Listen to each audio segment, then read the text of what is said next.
Pessoal, boa noite. Vocês, se alguém estiver com algum problema em ouvir, por favor, digita por favor aí que eu vou ajustar o microfone, que eu estou com um equipamento diferente e por ser, né, um equipamento novo, e a gente também está, né, tentando entender como que funciona esse sistema de transmissão pelo computador. Outra coisa, a título de informação, é que eu estou me assistindo por outro Instagram. Então vocês podem continuar, né, qualquer comentário vocês podem fazer que eu vou visualizar nesse outro Instagram. Porém, eu no meu próprio Instagram não tem como eu responder, mas aí a gente deixa para o final. Eu vou dar alguns avisos aqui rapidinho, tá? É o seguinte, vocês devem ter pegado aí papel, né? Eu vou exibir já já a palavra como de combinado, e o que eu preciso falar com vocês é o seguinte, para que tenham o direito, né, para que vocês consigam resgatar, para que eu consiga enviar o certificado de vocês, no final eu vou pedir para que vocês enviem a palavra-chave que vocês vão acompanhar nesse, né, nesse nosso encontro, e no final, à medida que essas palavras forem chegando, né, digitar o nome corretinho lá, que é possível eu construir o certificado de vocês, tá? Então, qual que vai ser o combinado? A cada alguns minutos eu vou soltar aqui algumas letras dessa palavra-chave. Inclusive, eu já vou exibir agora para vocês, tá? Já vou mostrar para vocês aí. Eu já vou, inclusive, liberar a primeira palavra. Então, a primeira dica da palavra é o seguinte, é um conjunto, né? São 3 palavras que vai formar, é claro, uma informação. E nós temos ali, na primeira linha, eu tenho uma palavra com 10 letras, na segunda 2, né? E o terceiro ali com 6 letras. Então, de imediato, eu já vou liberar para vocês 2 letras para que vocês já copiem ela nessa posição. Eu vou aguardar aqui 10 segundos, mais ou menos, para que vocês já anotem aí essa primeira liberação dessa palavra-chave, para que vocês tenham que descobrir até no final, tá? Vamos lá então, liberando para vocês a palavra-chave, liberando 2 letras na devida posição. Então eu vou aguardar aqui para que vocês possam copiar para a gente dar início ao nosso encontro. Daqui a pouquinho eu volto, e libero outras palavras para vocês, tá? Então a gente já vai de imediato para a nossa apresentação e no final eu vou enviar para vocês também, para os participantes do grupo, eu vou enviar a informação. Bom, pessoal, se alguém por acaso não estiver ouvindo, com problema aí no microfone, pode me falar que eu vou ajustar o meu microfone aqui. Muito bem, vamos dar início à nossa apresentação. Inicialmente, tá, eu quis fazer essa correlação e nós teremos outros encontros mais à frente. E nesse sentido, eu trarei outros temas e para vocês que já participam do grupo, pode ficar ligado que tem novas informações, certo? Bom, um rápido currículo para as pessoas que não me conhecem, né? Eu sou licenciado e bacharel em Educação Física com especializações na área de Fisiologia do Exercício com ênfase em grupos especiais e também em Nutrição Esportiva. Atualmente eu sou professor do Centro Universitário de Caratinga do curso de Educação Física, mas onde também dei algumas colaborações no curso de Nutrição e também em algumas disciplinas especiais de outros cursos. Muito bem. Dando início à nossa apresentação, e eu quero inclusive também lembrá-los que o Instagram tem um limite de horário. Caso essa conexão caia por interrupção do próprio Instagram e a gente não tenha finalizado, eu conecto imediatamente, né? Eu faço a reconexão e a gente continua para finalizar, tá? Então é o seguinte, Para que eu montasse esse roteiro de abordagem, eu, claro, utilizei como referências as principais fontes que que embasam essa informação. Então, esses ícones que estão na tela representam ali as mais diversas fontes seguras da onde a gente tem ciência confiável para que nós possamos ter acesso às informações seguras para compartilhar com vocês. Muito bem.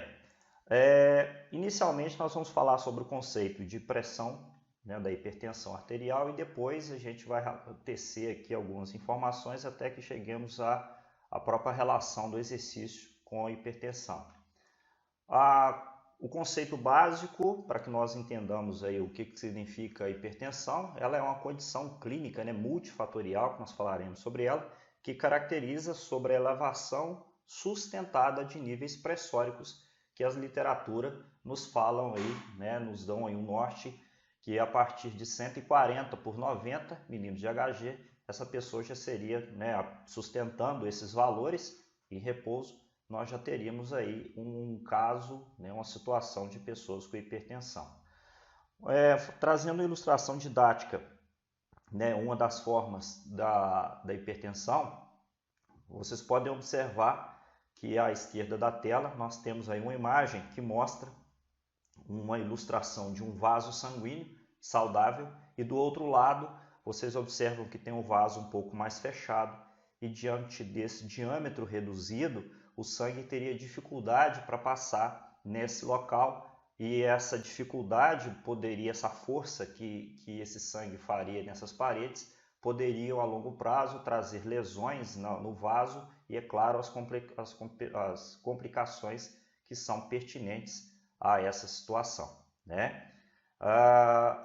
Bom, a hipertensão é considerada uma doença silenciosa, mas em alguns casos ela pode apresentar alguns sintomas, alguns sinais que vão desde dor na nuca, dor na cabeça, dor no peito. Algumas pessoas relatam visão embaraçada, tonturas, sangramento no nariz, retenção de líquido, inchaço. Porém, mesmo diante desta situação que a gente do relato sobre a questão de ser uma doença silenciosa. Porém, uma coisa que nós devemos relatar é que a permanência desses valores pode levar a um valor, a permanência alta pode levar ali a lesão importante no vaso. Só respondendo aí meu amigo Matheus, que eu não tenho como desativar os comentários, porque eu estou fazendo transmissão pelo computador e eu não tenho acesso à ferramenta para desativar esses comentários. Tanto é que de propósito eu coloquei a própria apresentação em cima para garantir que todos consigam visualizar esse roteiro de abordagem. Muito bem, dando prosseguimento, nós temos aqui, nós vamos mencionar aqui quais são os órgãos afetados e quais seriam essas consequências. Como a hipertensão é uma doença que envolve o sistema cardiovascular, ela pode trazer alterações funcionais e estruturais que são importantes ali, e desses locais nós podemos citar o cérebro, os olhos, o coração, os rins e artérias, das quais elas podem acarretar problemas como derrame cerebral, demência, cegueira, infarto. Em casos de longos anos de pessoas que têm hipertensão, ela pode levar a insuficiência cardíaca, insuficiência renal e também há casos também de entupimento das artérias, porque o valor sustentado, valores elevados de pressão que são sustentados, ele de uma certa forma ele traria uma lesão no endotélio, facilitando, por exemplo, a adesão de gorduras, no caso do LDL, do colesterol, e dessa forma ele pode causar o entupimento dessas artérias. Muito bem. Falando agora de epidemiologia, quais são os percentuais ou qual que é a incidência dessa doença a nível, principalmente aqui do Brasil.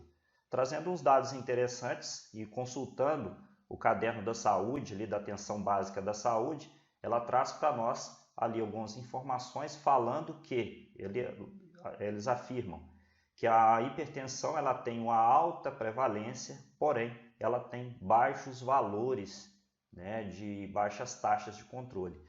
Porém, ela requer cuidados específicos porque ela é um dos principais fatores modificáveis dos quais ela também impactam diretamente problemas muito, né, significativos na saúde pública. Então, desta forma, ela requer uma atenção, visto os casos que ela traz.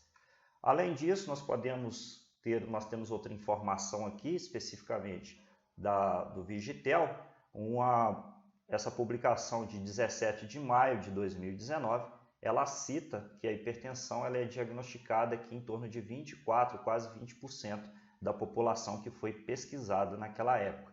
Dessa forma, os próprios artigos brasileiros de cardiologia, especificamente, mencionam lá, num trecho falando sobre a hipertensão e doença cardiovascular no Brasil, ela menciona que esses valores eles atingem mais de 60% nos idosos, dos quais 50% participam aí das mortes, né? Então eles têm aí uma informação, tem aí um percentual, uma participação importante nos casos, né, direto ou indiretamente, 50% das mortes na população acima de 60 anos, elas têm relação com a hipertensão e doenças cardiovasculares. Bom, além disso, a taxa da mortalidade no Brasil, ela que relaciona com essas doenças cardiovasculares, ela tem valores aqui que são expressivos. Então, nós temos aí em torno de 31,4% das doenças são doenças isquêmicas, 29% doenças cerebrovasculares e outras também. E nesse caso, sempre relacionando a relação ali entre o fluxo sanguíneo entre os vasos e, é claro, o coração como a bomba que digamos assim, que faz esse trabalho, ela se esforça muito e, é claro, um coração que fica longos anos sustentando em situação de hipertensão, é claro que ele pode trazer modificações na sua estrutura e, de uma certa forma, ele vai trazer consequências secundárias para essa pessoa portadora de hipertensão. Bom, um outro fato importante que nós relacionamos com os fatores de risco e prevalência, a hipertensão ela é observada nos sedentários, em pessoas que têm dieta desregulada, principalmente aqueles que consomem muito sal e também fazem o consumo de álcool. Ele é observado em pessoas que têm excesso de peso, obesidade e sobrepeso e obesidade, dos quais esse peso, essa gordura corporal excessiva, ela traz ali alterações no metabolismo da glicemia e dessa forma vai trazendo como consequência o aumento dessa pressão. Homens com 50 anos, né, acima de 50 anos, pessoas acima de 50 anos, elas também teriam aí problemas, né, uma incidência maior. No caso de pessoas que não têm a pele, né, pessoas não brancas, de acordo com a fonte, a incidência também é maior. Outro fator que influencia também nos valores de hipertensão, nessa alteração, ou então nos fatores de prevalência, estão relacionados também com os fatores socioeconômicos e também genéticos. Pessoal, pegue aí o seu papel e sua caneta e é hora de dar a segunda dica de hoje, liberar mais algumas palavras para vocês. Então vamos lá, mais algumas letras liberadas. Podem anotar, aguardar aqui por 10 segundos, para que vocês anotem a palavra que vai ser liberada. Então essa vocês visualizaram anterior e agora mais uma palavra, mais alguma letra. Posiciona, organize essa letra que nós vamos já liberar isso aí. Muito bem. Voltamos para a nossa abordagem. Quando se fala no aspecto idade, esse gráfico também disponibilizado, estão nas fontes do Ministério da Saúde, dados de 2013, ele traz aqui 3 linhas dentre dislipidemia, diabetes e hipertensão, no qual a gente pode observar que nessa linha superior, essa linha amarela, essa linha clara, é o valor de predominância da hipertensão. Então a gente observa nos dados abaixo que pessoas, à medida que a pessoa vai envelhecendo, essa prevalência ela vai acontecendo nessa população, tá? Outra coisa aqui que nós temos que abordar, esse outro gráfico que relaciona a etnia, e se vocês observarem bem, de baixo para cima, nós temos aí 10% de incidência de hipertensão na população conhecida como amarelo, 26% na população parda e dentro da população negra a prevalência, segundo essa fonte, que está lá nas diretrizes da Sociedade Brasileira de Hipertensão Arterial, ela relata ali 34% dessa população, da população pesquisada, constataram ali a presença de hipertensão. Então vale lembrar também essa situação.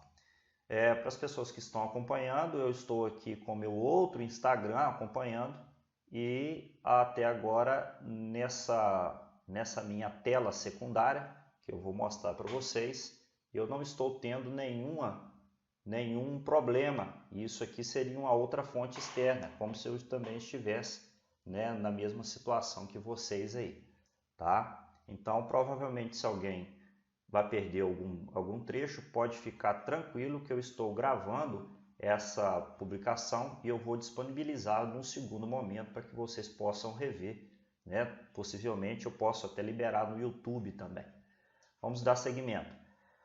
Bom, é claro que é muito comum a gente ver as pessoas falando sobre o consumo excessivo de sal e, é claro, os impactos que ela tem na pressão arterial. Aqui eu trago um dado importante, alarmante inclusive, que foi pesquisado também, disponibilizado nas fontes, que de acordo com a pesquisa dos orçamentos familiares obtidos aí em mais de 55 mil domicílios, e mostrou que a disponibilidade de alimentos contém uma quantidade de sódio muito expressiva, tá? O que é um valor ali em torno de 4,7 gramas de sódio por cada pessoa por dia, onde o recomendável seria apenas de 2 gramas. Então aqui embaixo vocês podem observar o gráfico em laranja, seria a quantidade ideal, que seria em torno de 2 gramas de sódio por dia, e essas pessoas estariam consumindo aí 4,7, mais que o dobro. E eu chamo a atenção para as pessoas, para os alimentos aí que tem muito sal, que nós podemos citar refrigerantes, que tem um valor muito expressivo, bolacha recheada, o biscoito, esse biscoito recheado, o macarrão instantâneo tem uma quantidade de mais de 1.500 miligramas, aquelas lasanhas que a gente compra congelada tem muito mais do que o miojo, sem falar dos embutidos. Então, esses alimentos que estão presentes na mesa desses brasileiros, nós temos aí um problema sério, um problema grave, devido ao alto teor de sódio, e isso vai impactar no metabolismo e, por consequência, também na pressão arterial. Outro dado interessante que nós temos que abordar é quanto à ingestão de álcool e de tabaco. Foram feitas uma meta-análise em 2012, com mais de 33 mil homens e 19 mil mulheres, onde foi comparado a população abstêmia e a população dos bebedores. E a conclusão que se chegou nesse estudo é que o risco para a hipertensão ele é aumentado para aquelas pessoas que consomem mais de 30 gramas de álcool por dia. Então, vale lembrar que o álcool em valores excessivos ele pode trazer complicações para o metabolismo. Por outro lado, nós temos aí também que 29% das doenças cardiovasculares estão relacionadas aí com doenças, estão com a presença de tabaco. Então, nesse sentido, vale lembrar e reforçar que o consumo excessivo de álcool e de tabaco, elas vão impactar também na prevalência de hipertensão nessas pessoas. Quanto ao grau, a situação socioeconômica, nós temos aí um dado interessante que mostra a escolaridade e a incidência de hipertensão. Foi observado que dos adultos com menor escolaridade, a prevalência de hipertensão chegou a 31%, contra, por exemplo, 16% daquelas pessoas que têm o ensino fundamental completo. Outra coisa também seria quanto ao ambiente que essa pessoa trabalha.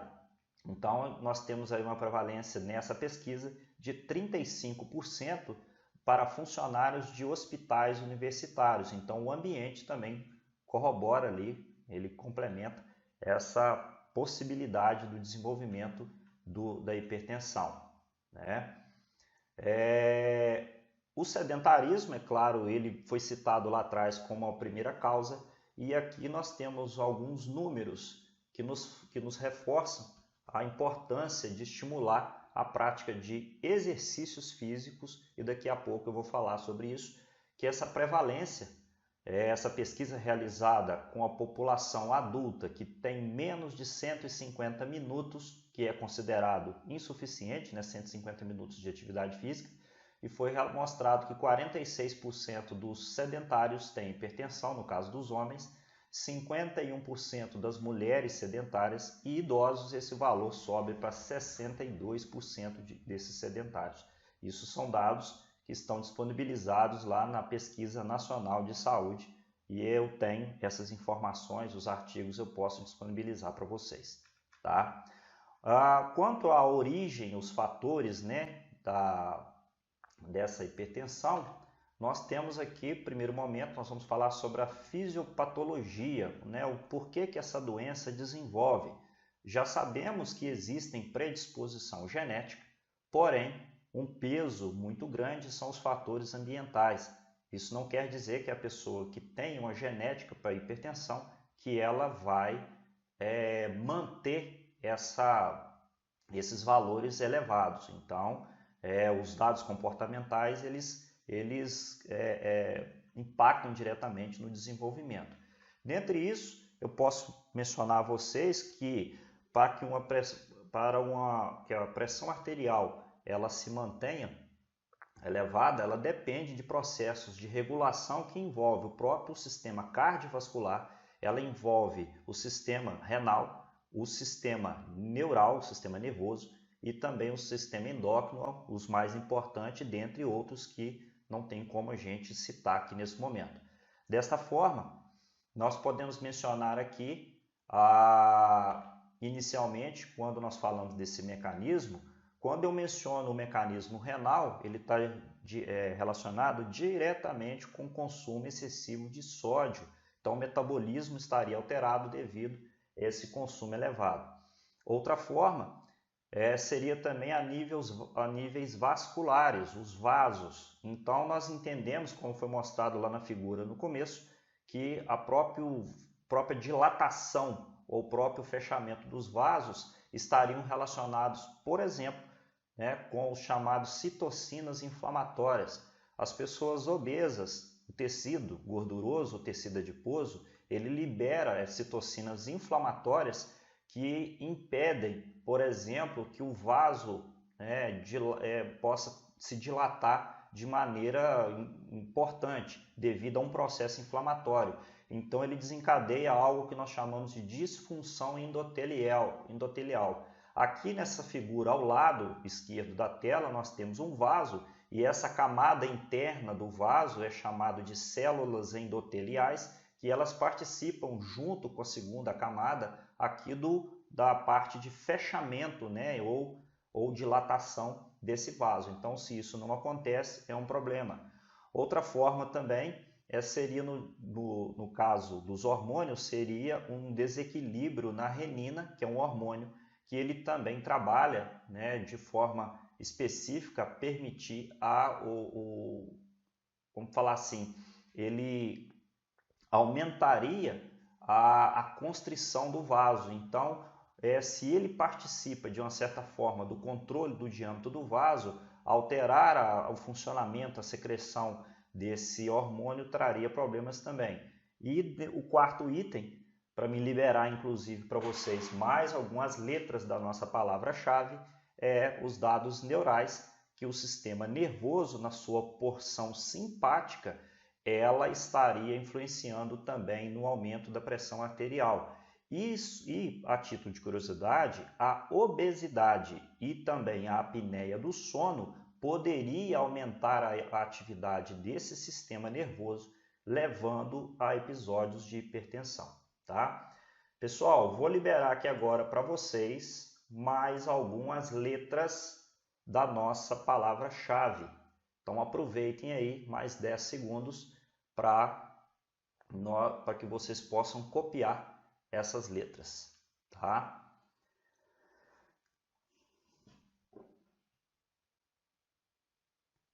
Muito bem. Copiando, vamos seguir com a nossa aula.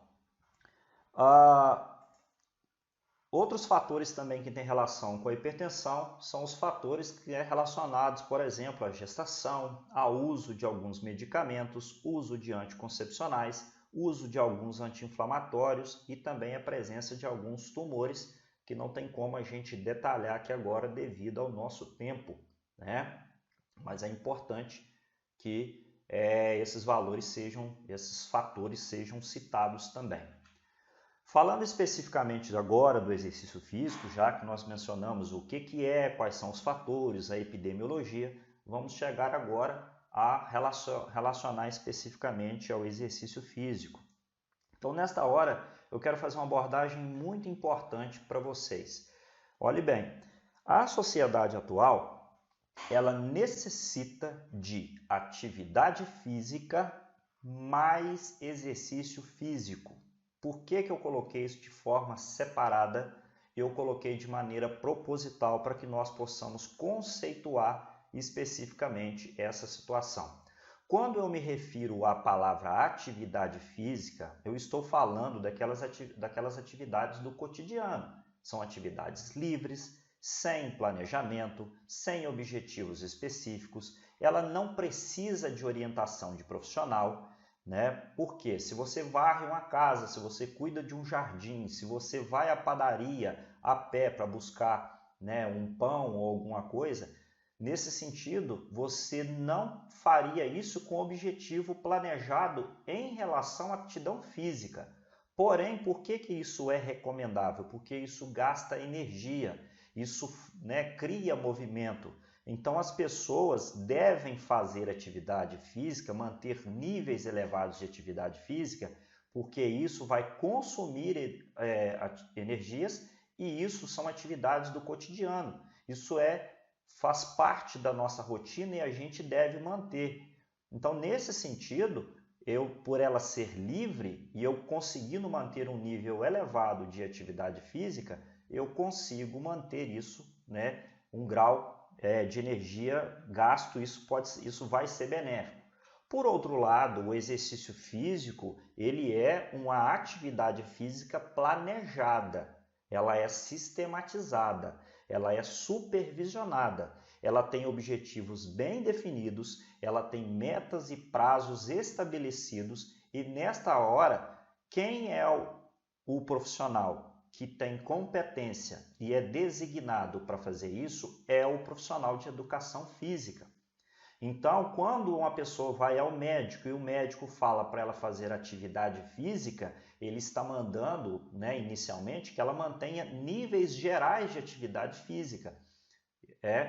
Pede para fazer uma caminhada, alguma coisa assim, mas nada estruturada, para que ela se movimente. Agora, objetivos relacionados à estética, à saúde e outras que têm objetivos definidos, ela precisa da presença do profissional de educação física. E detalhe, essa presença, imagine com uma pessoa que tem problemas de saúde no caso da hipertensão. Então, os cuidados precisam ser maiores ainda. Muito bem. E aí nós temos alguns casos de alguns profissionais que não estudam, que não se preparam, e aí tem essa figura aqui ilustrativa mostrando, né, que o seu aluno que está ali correndo na esteira, perguntando para o professor, qual é o plano, professor? Qual é o seu planejamento? E ele aqui simplesmente não tem. E aí, usando de uma autoridade, ele fala com seu aluno, cala a boca e corre, então não me questiona. Então nós temos o que os consumidores do exercício físico precisam fazer com muito zelo, que eles precisam fazer com muito cuidado, é fazer o plano de treino do seu aluno, do seu consumidor, do seu serviço e apresentar informação a ele. Então, nesta hora, você que está aí na live agora, você que está prestando atenção, se você for profissional de educação física, se você for profissional da saúde, se você for um consumidor do exercício, você precisa cobrar do seu treinador qual é o plano, cobrar dele a estratégia.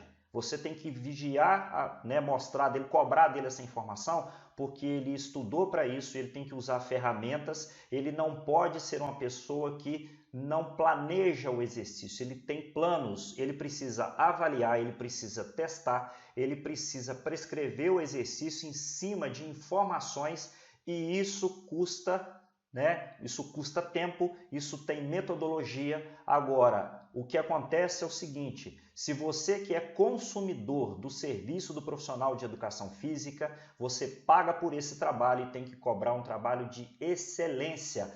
Cobre o seu treinador os relatórios pertinentes às suas tarefas. Cobra ele a sua avaliação física, cobra ele os seus testes, cobra ele os seus treinos. Parece que tem personal trainer que tem vergonha de mostrar o plano, ou então ele não tem esse plano. Isso aqui é o pior, tá? Então não seja esse tipo de treinador e não contrate esse tipo de pessoa. A aula, ela tem que valer a pena, ela tem que se pagar. A educação física, ela precisa mostrar que nós somos uma profissão que a gente saiu da esfera da prevenção e nós estamos indo para a esfera do tratamento e da cura, ok? Bom, tá aí, Quanto vale o exercício físico? Então, você que é consumidor do exercício, aonde que você coloca essa hierarquia desse valor? Aonde? Quanto que custa isso para você? Então, se você coloca que o exercício físico é uma prioridade, se você coloca nessa balança, então você tem que cobrar um serviço de qualidade ou então você troca do personal. Ele tem que ter o seu relatório de todas as atividades, tá? Então não adianta. Você está querendo pagar barato? Não, paga barato, então você não vai ter um trabalho de qualidade, tá? Nesse sentido, essa campanha que eu tenho lançado e tenho falado muito sobre isso, é sobre a questão do exercício físico como remédio, tá? Mas antes de falar disso, eu vou colocar para vocês aqui novamente a nossa penúltima dica da nossa palavra-chave.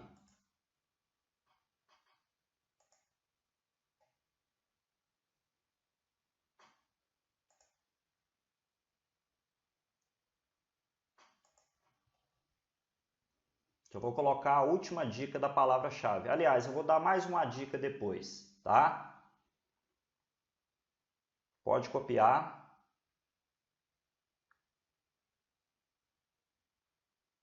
Mais um pouquinho.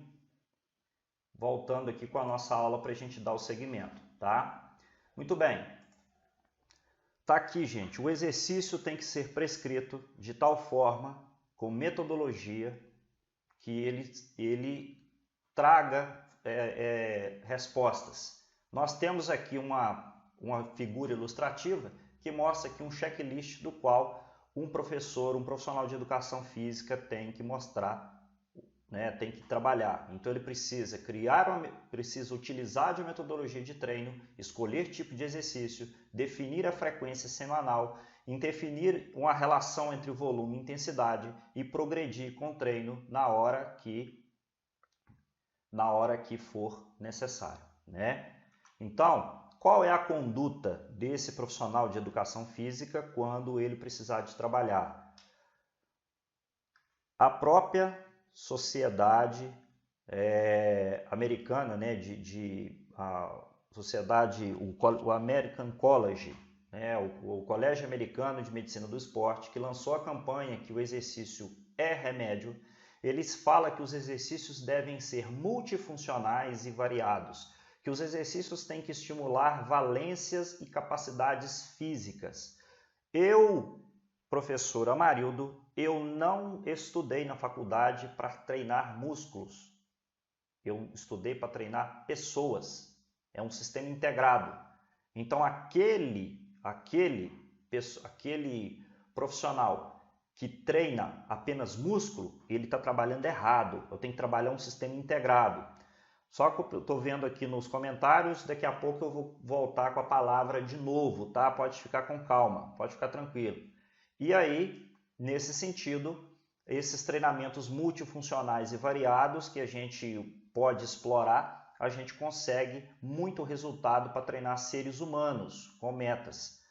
Aqui, dentro do Arquivo Brasileiro de Cardiologia, ele menciona e deixa claro que no tratamento da hipertensão arterial existem sim benefícios adicionais que são obtidos com exercício físico a partir de um treinamento individualizado. Então, se é individualizado, eu não posso copiar da internet. Se é individualizado, aquele ser humano ele tem idade, ele tem peso, ele tem metabolismo, ele tem suas necessidades individuais. E cabe ao profissional de educação física analisar isso. Outro dado importante que traz aqui que 20 a 30% da pressão arterial existe ali uma diminuição quando se perde, por exemplo, 5% de gordura no corpo. Tá? Muito bem. Mas o que recomenda especificamente o Colégio Americano de Medicina do Esporte? Bom, trazendo um checklist aqui para fazer supervisão e prescrição para hipertensos e para qualquer outra pessoa, precisa formação acadêmica, precisa liberação médica, precisa exames laboratoriais, precisa fazer uma boa triagem, precisa estratificar os fatores de risco, precisa de fazer avaliação da composição corporal e precisa de fazer avaliação da aptidão física. Ok, consumidores? Então, você que é consumidor do exercício físico, já cobrou isso do seu treinador? Cobre dele. Isso ele precisa. Você está pagando o profissional que não é formado? Cuidado, tá?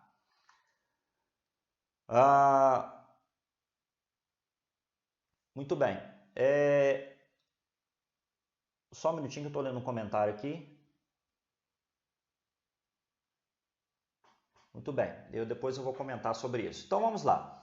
Quando nós falamos sobre prescrição, a formação acadêmica ela é fundamental. Então, a Faculdade de Educação Física, que tem os seus momentos teóricos e práticos, ela está formando um cientista do exercício físico.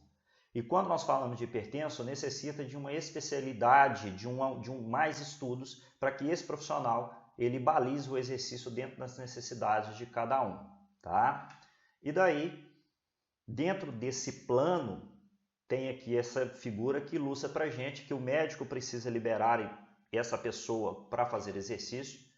No outro momento, a triagem, a anamnese, que é aquele momento de acolhimento do cliente, daquele paciente, é o elo de estabelecimento de relações entre o professor, é ali que são triadas todas as informações que serão relevantes para a prescrição e cuidado do treino.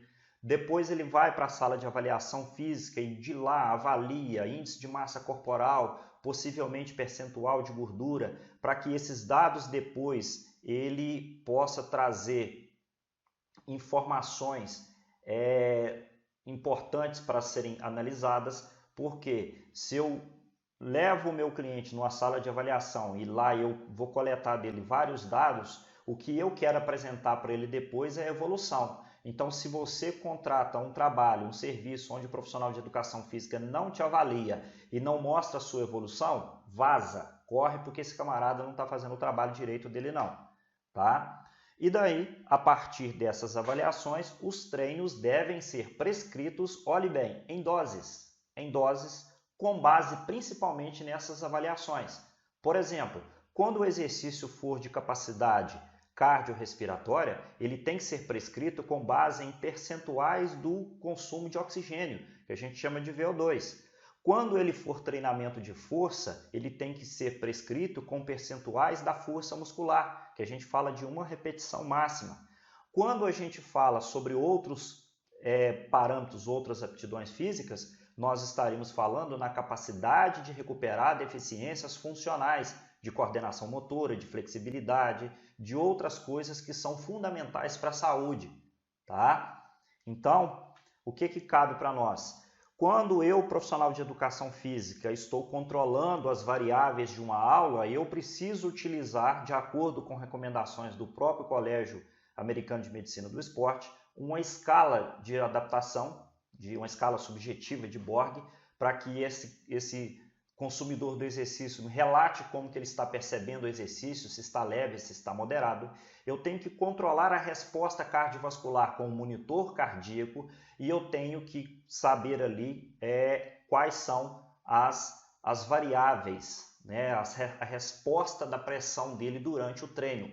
E o mais importante, quando eu tenho uma frequência cardíaca e tenho uma pressão arterial, a resposta dos dois traz um consumo de oxigênio do próprio músculo cardíaco dele, que nós chamamos na fisiologia de duplo produto. Então eu controlo a aula por escala de Borg, frequência cardíaca, pressão arterial e duplo produto, tá? Que são as respostas do treino diante da situação. Quais são as doses? Como que deve ser consumido ou efetuado esses exercícios durante, né, a frequência semanal?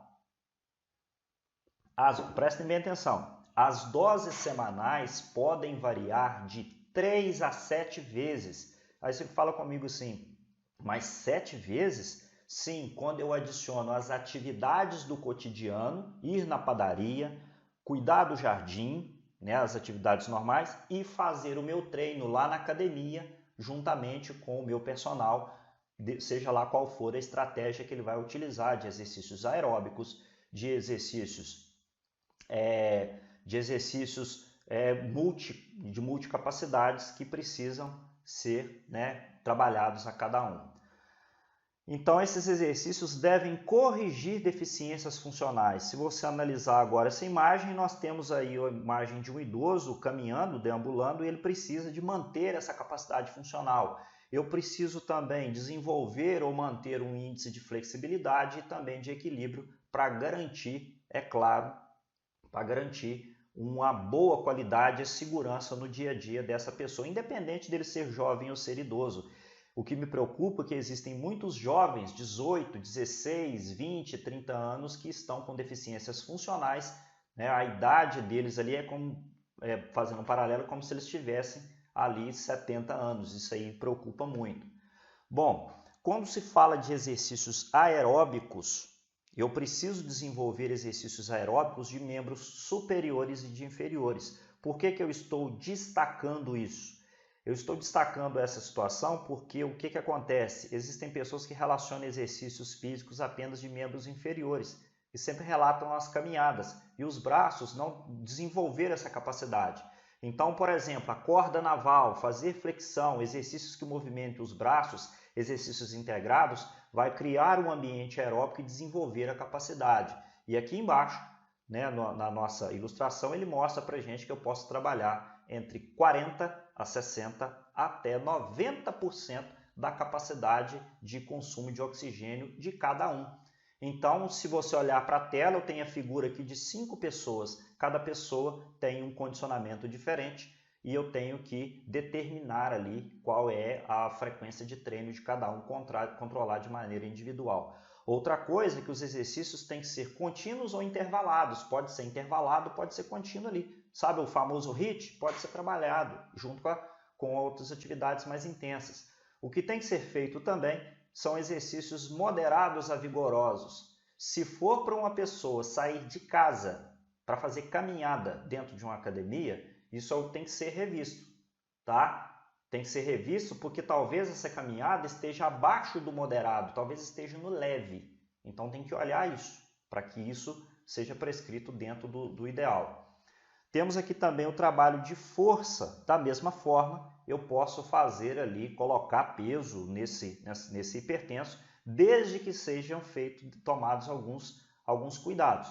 Então, exemplo, não importa o peso que essa pessoa pegue, é claro, dentro do seu percentual da força, podemos citar aqui até 80% da capacidade de força, e essa desde que eu execute, por exemplo, na musculação, séries ali de 8 a 10 repetições, por exemplo, ou eu posso também utilizar de uma forma, por exemplo, quando eu utilizar exercício de musculação, proposta pelo Baum em 2003, que eu posso utilizar séries fracionadas, né? Eu posso, por exemplo, imagine que eu faço ali 15 repetições, que é o dobro de 8 proposta inicialmente, porém eu faço uma parte do intervalo e faço o intervalo de alguns segundos e peço ele para finalizar a série. Então eu posso fazer também séries fracionadas. E é claro, nesse sentido, eu posso estimular tanto a questão metabólica do músculo quanto a questão de força do músculo, tá?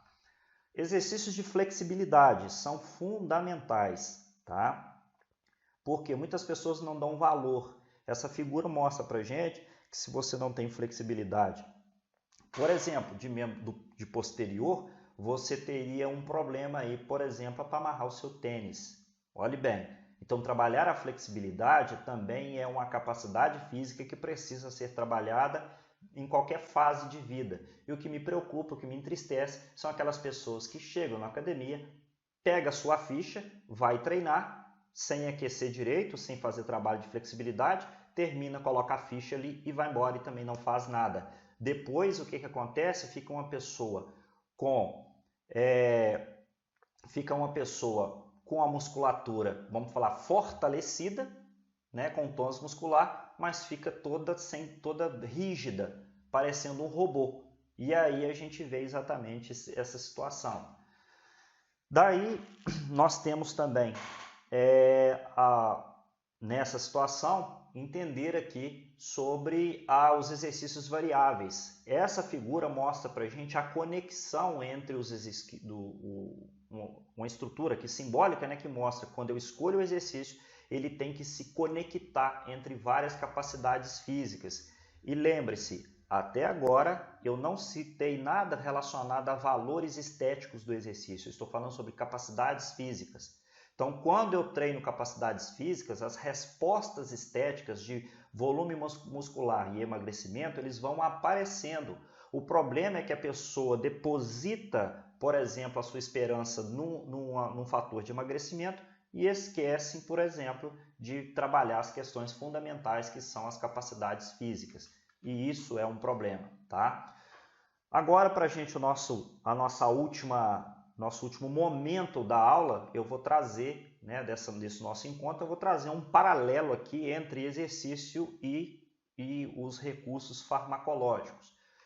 Muito bem, nós temos aqui uma tela dividida em dois lados. De um lado, do lado esquerdo, eu estou citando aqui remédios que são comuns e são consumidos por pessoas que são hipertensas, o furosemida e os tiazídicos, por exemplo, o hidroclorotiazida, que são, no caso aqui, eles são diuréticos. Eles fazem a pessoa ir no banheiro com mais frequência e aí, nesta hora, essa pessoa liberaria esse líquido que estaria sendo retido.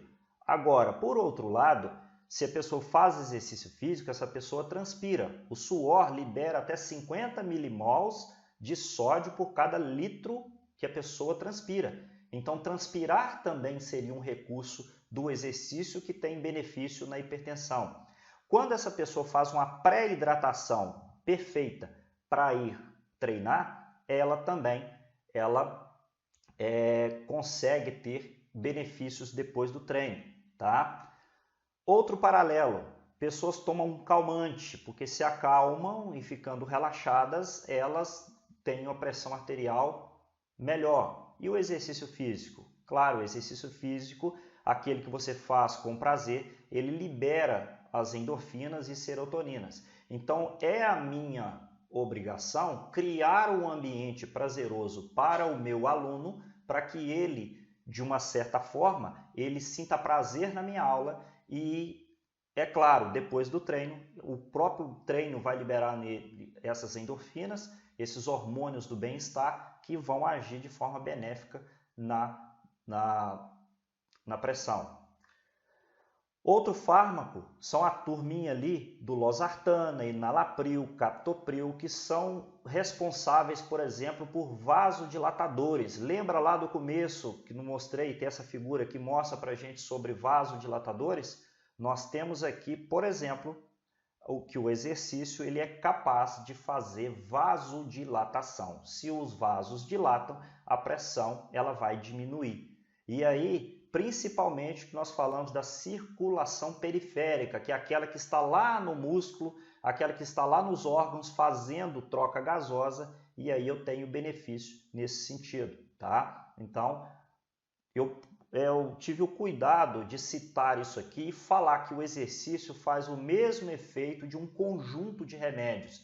E sabe o que é melhor? O exercício físico. Com exercício físico, existem diversos relatos da pessoa se tornar um ex-hipertenso. Então, o exercício cura, o exercício é remédio. Por isso, eu não estou falando isso por mim, eu estou embasado pela ciência e por órgãos de responsabilidade, por exemplo, do Colégio Americano de Medicina do Esporte e também de referências que são brasileiras, por exemplo, o Ministério da Saúde, a Sociedade Brasileira de Cardiologia, Sociedade Brasileira de Hipertensão. Então, eu só reuni o que a ciência já fez para nós, estou apresentando aqui para vocês, tá? E aqui mostra para a gente outras evidências, das quais traz aqui para a gente que tanto o exercício aeróbico constante ou de intensidade variadas, ele traz para nós aqui respostas que são muito interessantes. E se você sabe interpretar bem gráfico, você pode identificar que nós temos aqui, sempre depois do treino, a resposta pressórica é menor.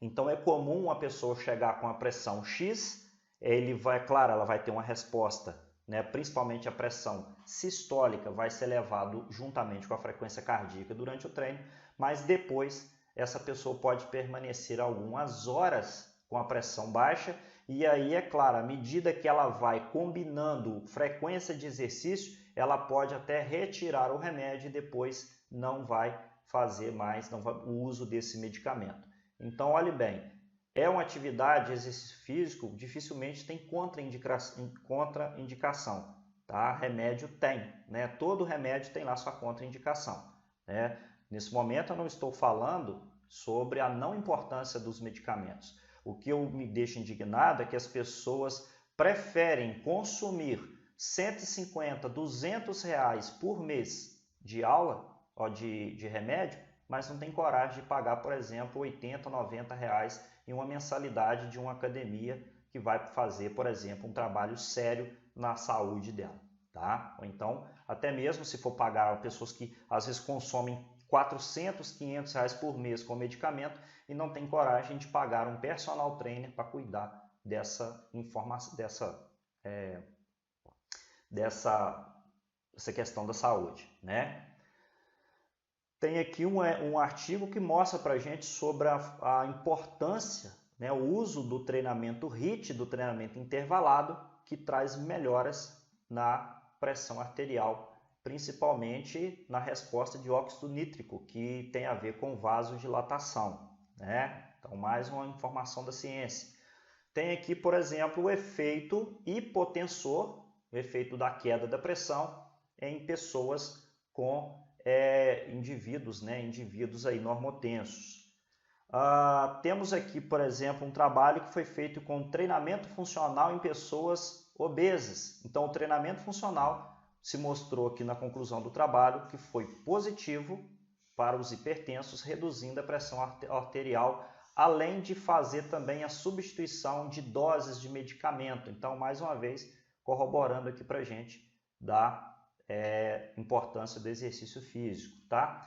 E fazendo as considerações finais aqui, mas antes, porém, eu vou exibir de novo a última dica da nossa palavra e eu vou dar orientações a vocês como que vocês vão fazer para garantir o certificado de vocês. Então, vou falar detalhadamente aqui.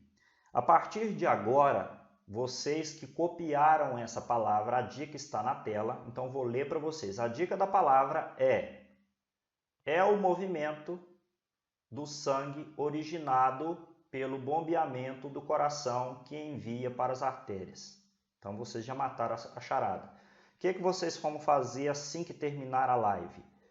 Para garantir o certificado, você terminou a live, vai no meu perfil clica no link, você vai ser direcionado para o primeiro item que está lá, palestra. Você vai clicar lá e vai encontrar dentro das opções envio da palavra-chave. Você vai preencher um formuláriozinho lá com seu nome e a palavra-chave, e à medida que essas palavras forem chegando para mim, né, eu vou... se de repente se você não conseguir adivinhar, não, então se você vai colocar uma palavra que você acha que à medida que chegar essas palavras por e-mail, eu já vou preparar o certificado. E lembrando, para você receber o certificado, você tem que estar lá no grupo de WhatsApp. Então lá nesse link também tem o grupo de WhatsApp, porque é lá que eu vou informar as pessoas que os certificados já estarão disponibilizados, já estarão prontos e eu vou enviar, porque eu tenho aqui várias pessoas, eu vi que as pessoas ficaram aqui, né, ficaram aqui na audiência, eu quero agradecer inclusive. Então, porém, eu vou estar enviando dentro das necessidades, tá? Dentro do mais rápido possível. A construção dele vai ser rápida, eu já preparei tudo, e aí eu vou liberar aqui para vocês, tá? Muito bem, pessoal, seguinte, eu quero agradecer a vocês, tá? Pela audiência aqui, vocês que estiveram comigo, eu preparei com muito carinho.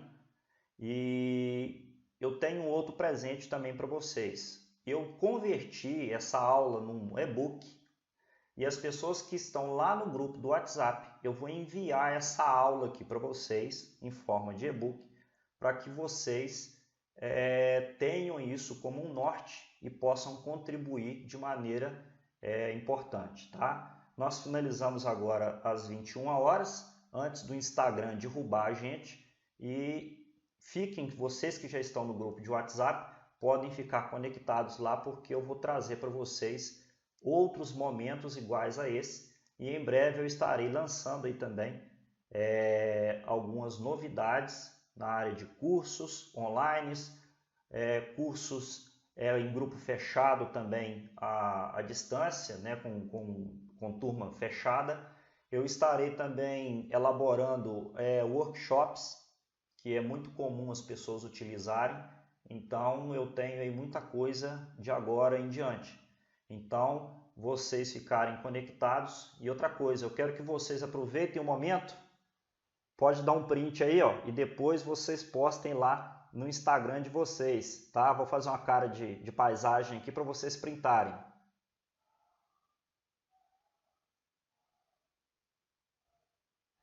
Eu acho que já deu tempo, tá? Pessoal, colaborem comigo lá, compartilhem, marca meu nome, segue lá também o Instagram do Masterclass Fit e em breve nós teremos novidades, tá? Então, muito obrigado a vocês, tá? Fiquem com Deus e numa próxima oportunidade eu estarei de volta. Eu gravei essa aula e depois, as pessoas que estão lá no grupo, eu vou disponibilizar um link para vocês visualizarem ela lá no YouTube, por exemplo. Beleza?